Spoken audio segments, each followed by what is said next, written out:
Laisse-moi finir, hein, parce que sinon... Voilà, je vous présente Marx Isabelle, qui a 2 associations. C'est une rabatteuse. Une rabatteuse, les enfants vont dans sa chorale, et après elle décide que les mamans et les enfants ont besoin d'une psychothérapie. Et puis finalement, quand le père n'accepte pas, lui on vient carrément le chercher, avec la police, les pompiers, l'ambulance, SOS médecins.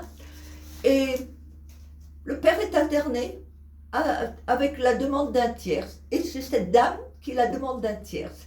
Et après, vous avez le psychiatre, Lair Daniel, qui fait des certificats médicaux, hein, comme quoi vous êtes dangereux et pas capable de gérer vos comptes. Donc, il demande une mise sous tutelle de vos biens. Mais ce monsieur a 2 agences immobilières, hein, à des endroits différents. Alors, ça tombe bien, il fait 200 000 euros par an, hein, et on se demande comment il les fait. Mais il interne les gens, et puis il fait une mise sous tutelle de leurs biens. C'est du sionisme en France. Hein. Bon. Alors après, quand vous... Laurent Jardinier, commandant de police judiciaire, ne vous répond jamais. Hein. Ça n'existe pas à Strasbourg. Hein. Et on voit que la députée lui a répondu. Voilà la députée. Vous voyez comme elle est bien là. Alors elle, c'est Lise Morel. Alors Lise Morel, elle n'avait pas le temps de s'occuper de Monsieur Azizi, et, parce qu'il est en exil, hein, pour échapper à l'hôpital psychiatrique, il est en exil. Elle n'a pas le temps de s'occuper de son dossier, mais elle a c'était bon courage, hein, c'est gentil. Et maintenant on découvre qu'elle a fait un livre, Comment devenir député à 25 ans. Ah, c'est joli, hein. Ils n'ont pas le temps de s'occuper de vos problèmes, mais écrire des livres sur comment ils arrivent députés, ben on sait comment ils arrivent députés. Hein. Et si on va la gêner, c'est pas grave. Monsieur Lair, psychiatre, fera une mise sous tutelle des gêneurs et il prendra les biens dans ses transactions immobilières. Vous voyez comme c'est joli. Et ça, c'est partout en France. Hein. Moi, c'était les Francs. Là, c'est une communauté juive qui fait ça. Sinon, c'était les francs-maçons. J'avais révélé un réseau pédophile de francs-maçons à l'hôpital à Esquirol. Ils laissent dormir les ados qui ont des problèmes. Et hop, les francs-maçons enfilent des blouses blanches et jouent au docteur avec les enfants. Voilà. Tous ces psychiatres ont des systèmes un peu partout. Et c'est cette dame de la chorale qui décide si vos enfants ont besoin d'une psychothérapie, puis votre femme, et après, hop, le mari, s'il ne veut pas, eh ben, on vient le chercher à domicile. Et beaucoup finissent suicidés, classés suicidés, alors qu'ils sont assassinés à l'hôpital.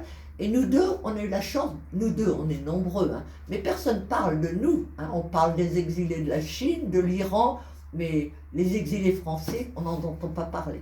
Hein. Entre parenthèses, oui.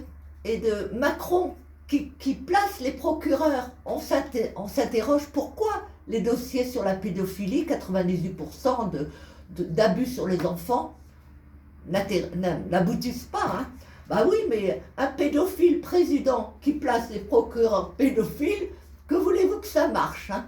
C'est bien la justice et la politique. Il n'y a pas de séparation là. Ils vont ensemble. Ne parlons pas des groupes catholiques qui protègent les curés pédophiles. Hein, et voilà. C'est joli, pendant qu'on chasse les femmes voilées, on encule nos gosses et les parents, on leur vole leurs biens. Et tout est normal en France. Voilà. Et c'est moi-même, hein, comme monsieur Azizi, on pourrait dire, hop, c'est un bougnoul, un de moins, ça fait du bien. Mais moi aussi, à 74 ans, je suis sur un ordinateur informatique déclaré danger aux personnes sur un réseau informatique national par le préfet Raphaël Delaméouté, pédophile. Hein.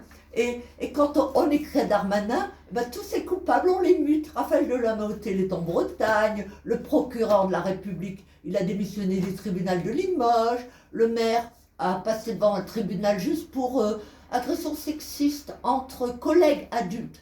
Mais Alexandre, 12 ans, qui lui faisait des pipes les mains derrière le dos, ça n'a rien d'un collègue adulte. Hein. Et le directeur de l'ARS, M. Négrier, quand vous lui envoyez les tortures, les mensonges et les empoisonnements qu'ils vous font, vous répond les soins dont vous avez bénéficié étaient nécessaires à votre santé.